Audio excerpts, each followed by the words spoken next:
John, we got a telegram from some lady friend of yours, a Bonnie something or other.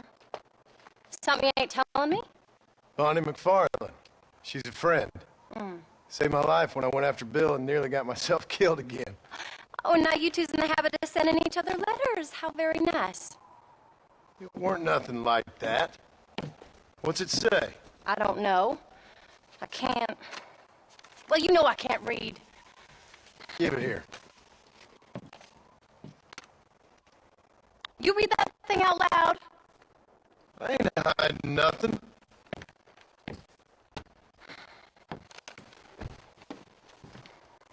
Dear Mr. Marston, stop. Need corn sacks. Stop. Emergency. Stop.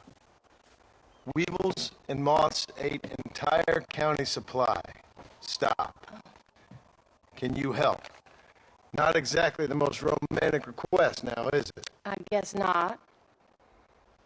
She saved your life, you say? Yes, ma'am. Well, then you're gonna have to help her and her family out. We've got a plentiful supply of corn sacks over near the silo. Wow, the one thing Uncle didn't manage to have stolen while we was gone. Okay. Hurry back, John. And John, what's she like? You know. A little bit like you, I guess. She's a woman in a man's world.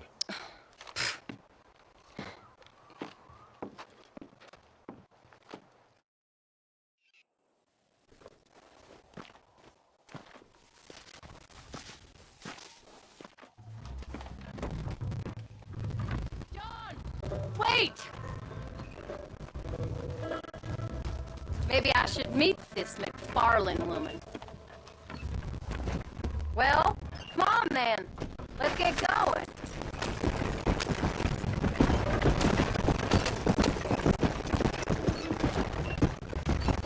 I don't think I can let you go off again without me. Fair enough. I'm glad of the company. You only had to ask. Ask? I was waiting for you to ask me. I thought you wanted to keep an eye on the boy. Oh, while you were off cavorting with cowgirls in the next county? I don't think so, John Marston. You only just got home.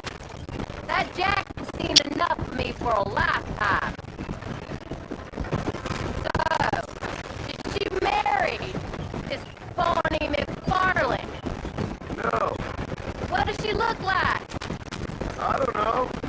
Pretty normal, Normal? I suppose. What? Normal like me? No. Normal as in 2 eyes, mouth, nose, that kind of normal. Besides, ain't no woman fine as you. A little flattery. Now we're finally getting somewhere. If you find yourself in a hole, the first thing to do is stop digging. Another pearl of wisdom from John Marston. I sure do miss those. I never took you for the jealous type, Abigail. I ain't jealous so much as curious. You heard what she wrote. It's just some corn. She saved my life, and she was decent enough to me, so I owe her this much at least.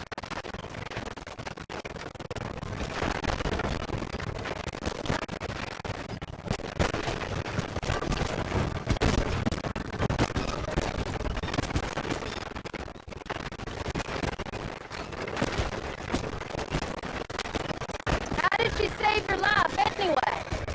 She found me half dead on the side of the road and took me to the doctor. Most folks would have left me there.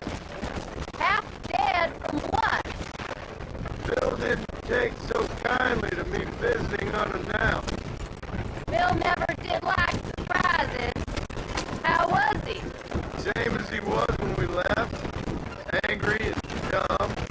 Taking his revenge out on the world. People down there was really scared of him. Bill? You gotta be kidding me. He was only grinding if he was afraid of dumb fools. Bill weren't so bad, but when Dutch went crazy, Bill took it way to live, but it was just a lie. So you saw before they did. Maybe. But they was still kind of family. A family that left you for dead. You knew the truth, John. And they hated you for it.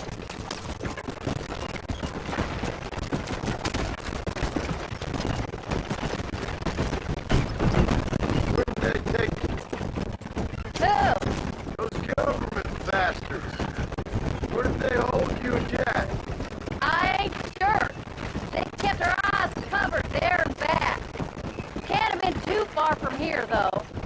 They treat you right? It ain't the first time I've had a gun to my head, John. You're forgetting your marriage proposal. Very funny. No, they learned pretty quick what would happen if they laid a finger on me. Sons of bitches. It wasn't them or being there. I didn't care about that. I've been in far worse situations. It was the wait. I didn't know if you was coming back. Of course I was coming back. You were only supposed to be gone for a couple of days. It took longer than I thought. The only thing Phil and Dutch was ever any good at was not getting caught. I started thinking you'd gone back to them. That life's over. I hope you're right.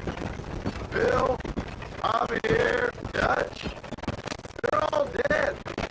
It don't get more over than that.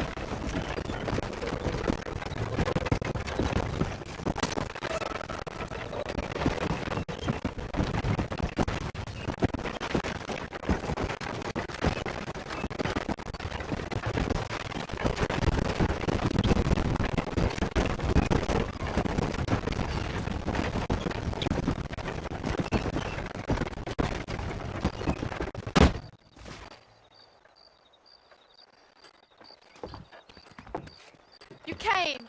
Thank you so much. We lost the entire harvest. Miss McFarland, I'd like you to meet my wife, Abigail. Oh, ain't you quite the gentleman all of a sudden? It's a pleasure to meet you, Mrs. Marston. Likewise. Thank you for saving my husband's life, and for teaching the miserable goat some manners, among other things. I didn't teach him anything. I know better than to try to change a man. You should meet my father. Oh, people can change, Miss McFarland. John and I have to believe that more than anybody. This is a decent first harvest for you, John. You should be proud. That's good land you got there. How are you feeling, Mrs. Marston? From what your husband told me, it must have been awful for you. I've been through worse, and I knew he'd be back before too long. He can't cook a meal to save his life. Abigail, in my darkest hours, when I was most homesick, just the thought of one of your rat meat stews kept me pushing forward. Well, about as amusing as a weeping saddle sore, ain't he, Miss McFarland? If you're gonna start yammering about women's work, John, I'd say you might be in the wrong company. I'd say so, too. I never felt so outnumbered.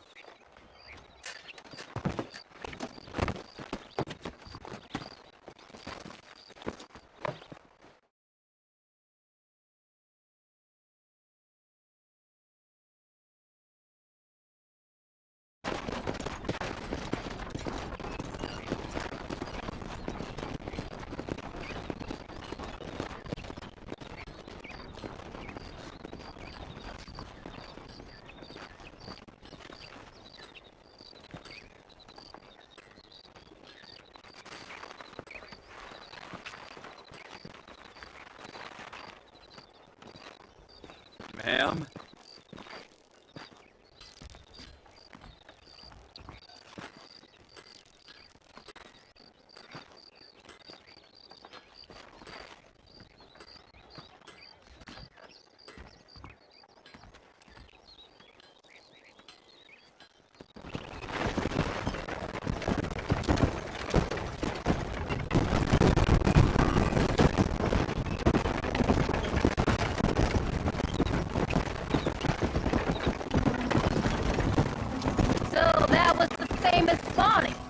That was her, all right. She's pretty. She's normal, like I said. Well, you always wanted to be rancher, I have thought she'd be just your thing. The perfect rancher's wife, if I ever saw one. I already got a rancher's wife. I'm only teasing. I like her. And I'm glad she saved your life. Most of the time, anyways. The McFarlands are good people. She did blush redder than a shepherd's sunset when she saw you, though. I have that effect on women. You've clearly had one too many blows to the head. You ain't wrong about that, Mrs. Marston.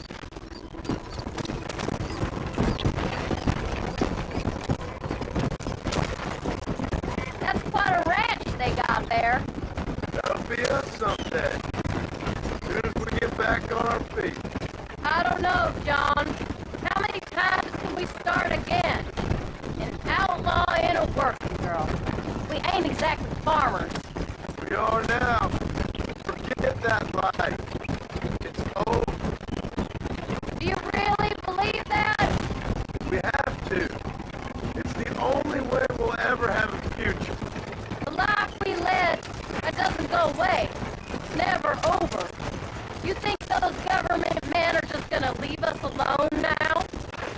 The old gang's dead. I did what they asked. And that's it? A life of crime forgiven? We're back together, ain't we? Until they decide you owe them something else. Sometimes I think I was the stupid one for believing I could get out. Maybe Dutch, Bill, and Javier were just being honest with themselves. You ain't perfect, John, and I sure ain't. But you're better than they are. And they were. Maybe we can't change. But we gotta try for Jack's sake. Even if we have to start again 100 times. Better than going back to what we were.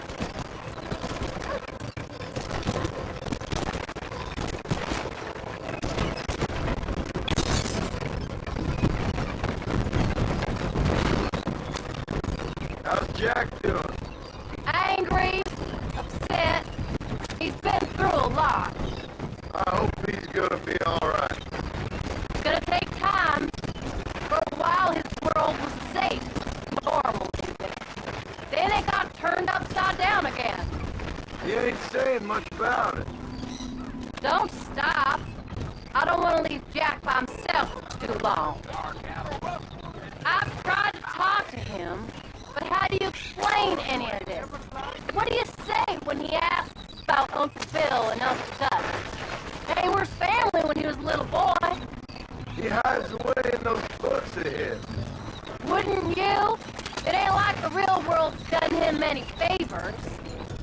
I think we should keep going, John. He's just been kidnapped. He grew up with the gang. That's no life for a boy. We did our best to protect him. Come on, John. He saw things no boy should see. Come on, John. Let's keep moving. Well, now we got a chance to make it right.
We did good today, John. I guess I better go fix us something to eat.